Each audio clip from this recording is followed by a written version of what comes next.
The purpose of a yoga practice is for you to feel better in your body. And the purpose of a yoga block is to help you feel better in the individual poses that we do so that you can feel better in your body. I'm going to review a few of my favorite ways to use a yoga block so that you can adapt and adjust your yoga poses so that they work for you. We're going to have this the lowest level, and we're going to lie down on our yoga block, and we're going to place the first yoga block underneath the shoulder blades and the second yoga block underneath the head.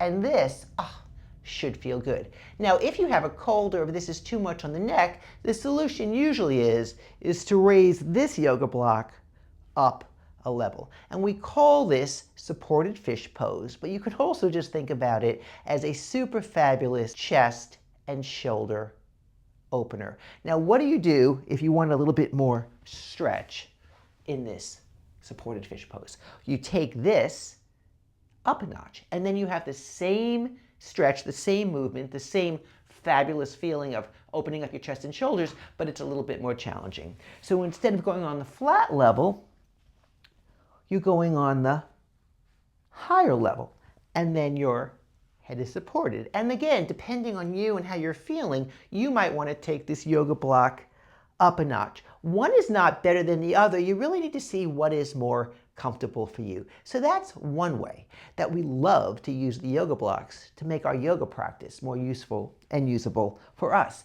Another way is to do what we like to call a supported bridge pose. To do that, you lie down on your back, your knees are bent, and we want to have a little bit of stretch in our lower back and a little bit of stretch in our hips. So we take this yoga block and we place it underneath our pelvis. And this should feel good. The yoga block is supporting your pelvis. All you're doing is staying in this stretch, staying in this pose, and enjoying the benefits of having a nice back stretch and hip stretch. Now, what do you do if you want to go a little bit deeper, if you want to make this more challenging? You take your second yoga block, kind of like a double-decker, and you place it here. Now, if you're very petite, this might be too much for you. Or if you're feeling tight in your hips or back, this might be too much for you. But know it's an option so that you can adjust and you can use these yoga blocks to make your yoga practice more useful and usable for you. The next thing that we do in terms of using a yoga block to help us feel better in our bodies is that we use our yoga blocks to kind of lift the floor up. And a perfect example of this is that if you do a variation of, let's say, triangle pose. So triangle pose is something that looks like this. Your fingertips are on the floor, your legs are long, you extend your torso out. It's a nice stretch for the side waist, a nice stretch for the legs. But sometimes going down that far is too much. So instead of straining yourself and trying to touch the floor if that's not accessible for you, you use a yoga block to lift the floor up. Maybe you make it higher. Maybe you make it higher.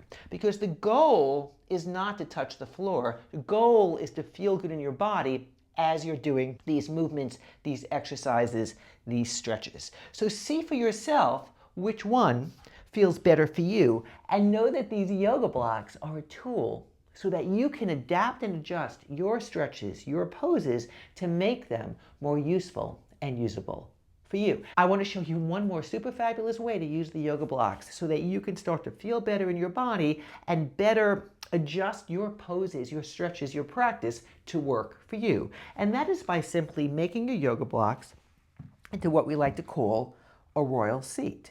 Instead of sitting on the floor and trying to relax, because what usually happens is that we're sitting on the floor and we're trying to be all yogic and calm and we feel like this and all we're thinking about is our back, is that you want to sit on something. And the most convenient thing to sit on are your yoga blocks. So you take your two yoga blocks and you stack them one next to each other.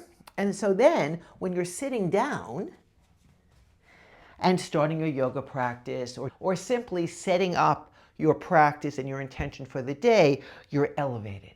So your back has more chance of being long, and there's more chance that you'll actually be able to breathe and enjoy being in your body instead of worrying about your body. So those are some really useful and usable ways that we use yoga blocks to make our practice, to make our poses, to make our stretches more useful and usable for us.